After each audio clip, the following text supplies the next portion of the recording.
Hi, ladies and gentlemen. Welcome to SA Accounting Academy. Here's a short clip on one of our previous webinars. I hope that you really do enjoy it. On the dot. I hope you're all well this sunny Friday. I believe we've got quite a cold front coming through this weekend through the Cape. So the rest of the country will, I'm sure we'll get it soon enough. So enjoy your sunshine while you have it.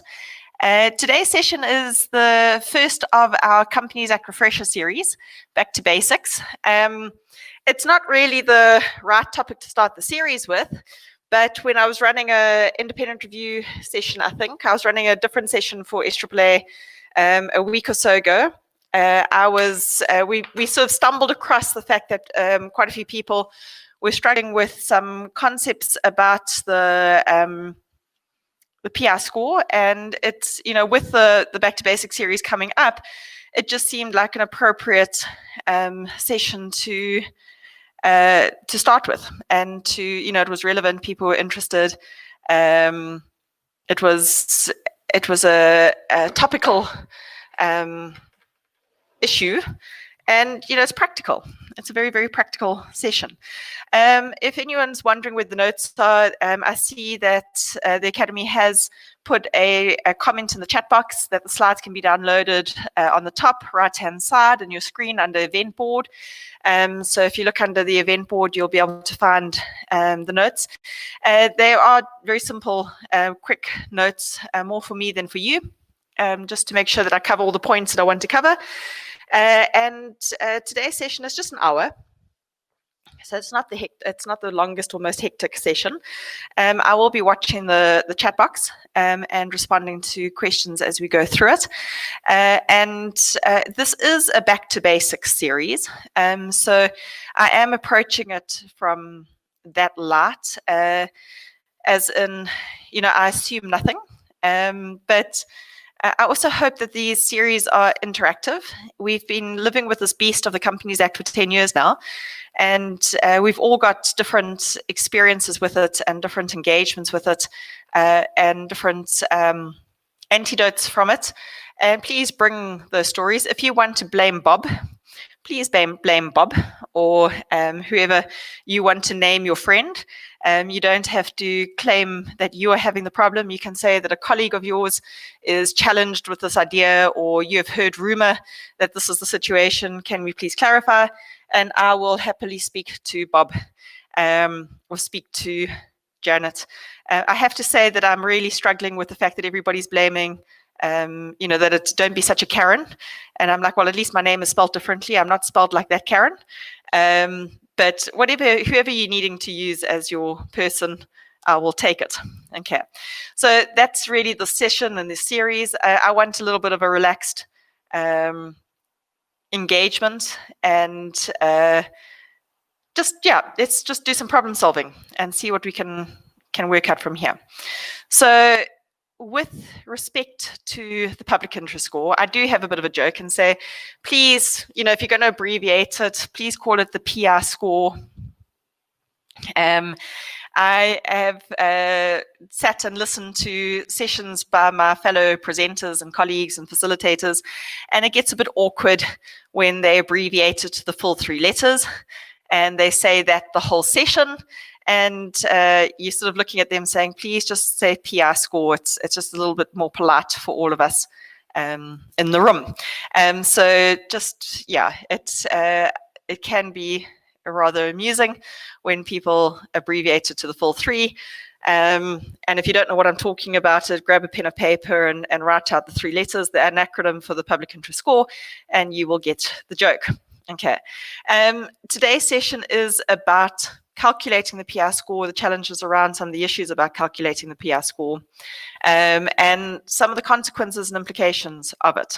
Okay. Any questions you have, any issues you have, any challenges you may have, please put it in the question box and we'll address it, because that is what today's session is for. It is not just me spewing information at you.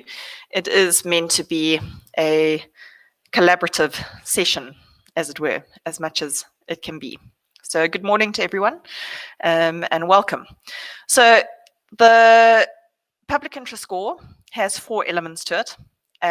In calculating it, we get it from the regulations, and the thing about the public interest score, it is a regulation issue to try and put a real life concrete point for something that is not very concrete at all.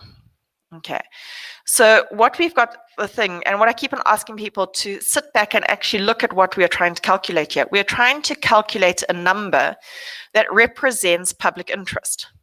Okay, we're needing to have tipping points here as to when public interest is involved and when public interest isn't involved. Now, in financial reporting, we would refer to this as public accountability. Okay, assurance talks to public interest entities. Okay, and the legislation talks to public interest score. Now, a public interest entity is not necessarily your public interest score numbers, unless you make it so if you're auditors in your quality control manuals. But your public interest score, what we are trying to say is if we are in these number ranges, then your entity that you're engaged with impacts the broader public. And I know that that doesn't always make sense with the numbers that we calculate, because way back in the day, a bit of history for you, the initial PIS score was going to be 350, 700. Okay, so currently our bands are 100, 350. But the initial calculations and the initial suggestions in the Draft Companies Act before 2008 was 350, 700. And the pushback was, well, then nobody was ever going to be audited. Okay, because those numbers were so high. And those numbers were very arbitrarily decided. Those numbers were, they took the Canadian, they took the Australian, they looked around at various different jurisdictions throughout the world, and they looked at the exchange rates, and they went, well, if other countries around the world are using these numbers, we're going to use these numbers too.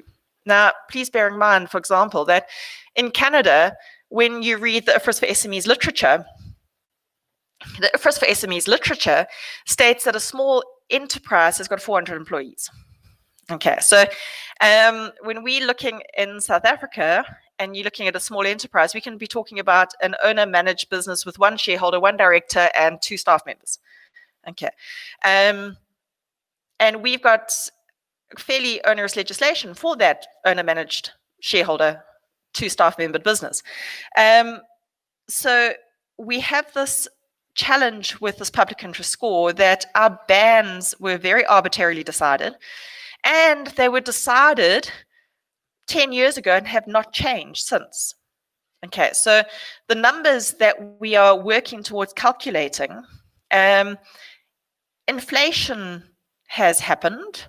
I mean, if you think about 10 years ago to now, and if you think about what you paid for groceries 10 years ago to what you're paying for groceries now, if you think about what you paid for motor vehicles 10 years ago to what you're paying for motor vehicles now, those numbers are significantly different. But the PIS score has not changed, okay, or the bands have not changed. And that is problematic. It is acknowledged that that is problematic. And we do know that it's causing all sorts of issues, which we will discuss as we go through this. But the PIS score is definitely something we have to work out and then deal with from there. So there are 4 elements to this public interest score. Each leg or each arm of this calculation is designed to take into account stakeholders. Okay, so each element and each aspect is designed to take into account stakeholders.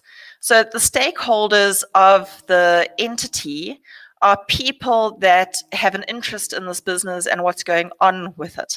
Now, the one side of this, if you are outside of this and you believe that this entity should have public interest, this is just a way to put a number to represent public interest. So this is a minimum requirement. If there are factors in your life that show that you have public interest beyond this, take that into consideration as well. This is a minimum bottom line requirement, okay? Just to keep that in mind. So, I hope that you enjoyed that video. For more of our webinar videos, go to www.accountingacademy.co.za. Thank you and have a lovely day.